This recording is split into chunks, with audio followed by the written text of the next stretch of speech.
રાજકોટ શહેર અને ગ્રામ્ય વિસ્તારમાં વરસાદ વરસ્યો। Yagnik road, Gondal road, Dhebar road વિસ્તારમાં વરસાદ વરસ્યો છે। ભારે પવન અને કડાકા ભડાકા સાથે વરસાદ વરસ્યો। શહેરના ગ્રામ્ય વિસ્તારોમાં પણ વરસાદી માહોલ યથાવત છે।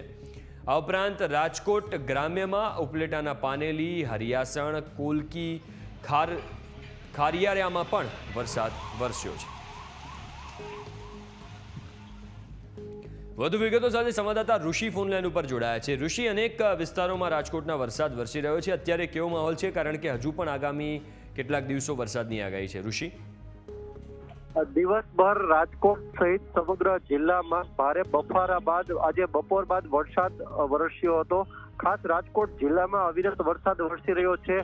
ગોંડલ પંથકની વાત કરવામાં આવે તો ગોંડલ શહેર અને ગોંડલની આસપાસના તમામ ગામડાઓમાં ભારે પવન સાથે વરસાદ વરસતા અનેક વૃક્ષો ધરાશાયી થઈ હોવાની ઘટના સામે આવી હતી અને સાથે એક જ્ઞાતિની વાડીના જે કાચ છે તે કાચ પણ તૂટ્યા હતા। ભારે પવન અને ભારે વરસાદને પગલે અત્યારે રાજકોટ જિલ્લા વહીવટી તંત્ર એલર્ટ પણ બન્યું છે અને ખાસ આગામી દિવસોમાં પણ ભારેથી અતિ ભારે વરસાદની આગાહીના પગલે પણ તંત્ર એલર્ટ છે। વાત કરવામાં આવે અત્યારના વરસાદની તો અત્યારે કમોસમી વરસાદ પડી રહ્યો છે, જેને કારણે જગતનો તાત અત્યારે ચિંતામાં પણ મુકાયો છે અને અનેક ગણું પાકનું નુકસાન થવાની પણ અત્યારે ભીતિ છે। જી ઋષિ, વિગતો આપવા માટે